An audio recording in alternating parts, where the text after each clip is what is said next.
Assalomu alaykum, hurmatli tinglovchilar. Bugungi mavzuyimiz xarid shartnomalarini ijro etishni nazorat qilish. Esonboyeva Nilufar va Hazratov Ulug'bek tayyorladi. Reja. Birinchi rejamiz davlat xaridlarida shartnomalar tushunchasi va ahamiyati. Ikkinchi rejamiz xarid shartnomalarini tuzish va rasmiylashtirish jarayoni. Uchinchi rejamiz shartnomalarni bajarish monitoringi va nazorat mexanizmlari. To'rtinchi rejamiz shartnoma buzilishlari va ularning huquqiy oqibatlari. Davlat xaridlari to'g'risidagi O'zbekiston Respublikasi Qonunining 3-moddasi. Davlat xaridlari to'g'risidagi shartnoma davlat xaridlari bo'yicha huquqlar va majburiyatlarni belgilash, o'zgartirish yoki bekor qilish to'g'risida davlat buyurtmachisi va davlat xaridlarining ijrochisi o'rtasida tuziladigan bitim hisoblanadi. Xarid shartnomalarini tuzish va rasmiylashtirish jarayoni. Xarid shartnomasi mahsulot, ish yoki xizmatlarni sotib olish bo'yicha tuziladigan rasmiy hujjat. Shartnoma buyurtmachi va yetkazib beruvchi o'rtasidagi huquq hamda majburiyatlarni belgilaydi. Tuzish jarayoni talabni aniqlash, yetkazib beruvchini tanlash va kelishuvdan iborat. Rasmiylashtirishda rekvizitlar, narx, muddat va to'lov tartibi ko'rsatiladi. Shartnoma tomonlar tomonidan imzolanib, qonuniy kuchga ega bo'ladi. Davlat xaridlari to'g'risidagi O'zbekiston Respublikasi Qonunining 74-moddasi. Davlat xaridlari sohasidagi monitoring davlat xaridlari to'g'risidagi qonun hujjatlariga rioya etilishini, qonunda belgilangan davlat xaridlarining maqsadlari, tamoyillari va cheklovlarining amalga oshirilishi ustidan doimiy kuzatuv tizimi bo'lib, ularning bajarilishi to'g'risidagi axborotni to'plash, umumlashtirish, tizimlashtirish va baholash yo'li bilan amalga oshiriladi.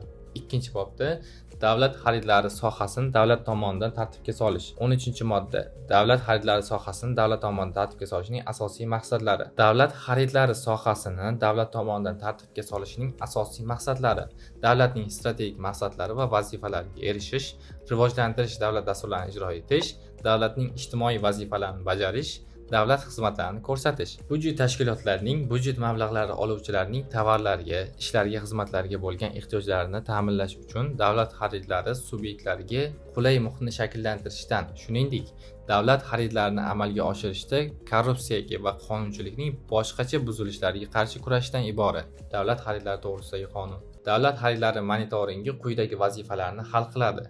Xaridlar maqsadlariga erishish darajasini baholashni ta'minlaydi. Xaridlarning haqiqiyligini baholashni ta'minlaydi. Monitoring natijalari asosida davlat xaridlari sohasidagi qonunchilikni takomillashtirishga yordam beradi. Xarid shartnomalarini ijro etishni nazorat qilishda me'yoriy hujjatlar. Birinchisi, mahalliy ishlab chiqarilgan tovarlarni aniqlash tartibi to'g'risidagi nizomni tasdiqlash haqida O'zbekiston Respublikasi Vazirlar Mahkamasining qarori. Ikkinchisi, O'zbekiston Respublikasining davlat xaridlari to'g'risidagi qonuni. Uchinchisi, davlat xaridlarini amalga oshirish bilan bog'liq tartib-taomillarni tashkil etish va o'tkazish tartibi to'g'risidagi nizomni tasdiqlash haqidagi O'zbekiston Respublikasi Vazirlar Mahkamasining qarori.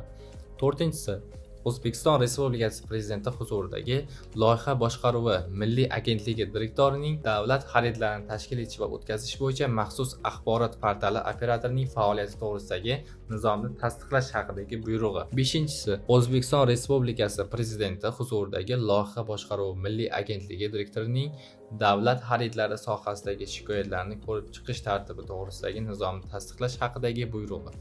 Oltinchisi, O'zbekiston Respublikasi Prezidentining davlat xaridlari to'g'risidagi O'zbekiston Respublikasi qonunini amalga oshirish chora-tadbirlari to'g'risidagi qarori. Davlat xaridlari to'g'risidagi qonun hujjatlarini buzganlik uchun javobgarlik. Bu sahifada biz buzilish turi, mas'uliyat choralari, huquqiy asoslarini aks ettirib o'tganmiz. Videoni pauza qilib ko'rib olishingiz mumkin.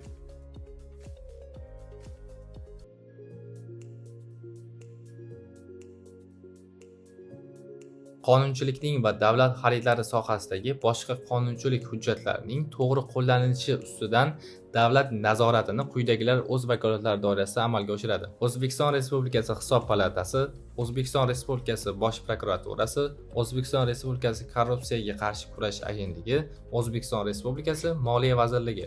Xarid shartnomasining nazorat subyektlari: davlat buyurtmachisi, xarid qilish tartib-taomillari ishtirokchisi, davlat xaridlarining ijrochisi, xarid komissiyasi, davlat xaridlari elektron tizimining operatori, ixtisoslashgan tashkilot va ekspert tashkiloti davlat xaridlarining nazorat subyektlari hisoblanadi. Xulosa qilib aytadigan bo'lsak, xarid shartnomalarini ijro etishni nazorat qilish tashkilot mablag'laridan samarali va maqsadli foydalanishda muhim ahamiyatga ega. Nazorat jarayoni shartnoma shartlariga rioya etilishi, mahsulot va xizmatlar sifatining ta'minlanishi hamda qonunbuzarliklarning oldini olishga xizmat qiladi. Zamonaviy elektron nazorat tizimlari va audit mexanizmlaridan foydalanish esa xarid jarayonining shaffofligi va samaradorligini oshiradi. E'tiboringiz uchun rahmat, salomat bo'ling.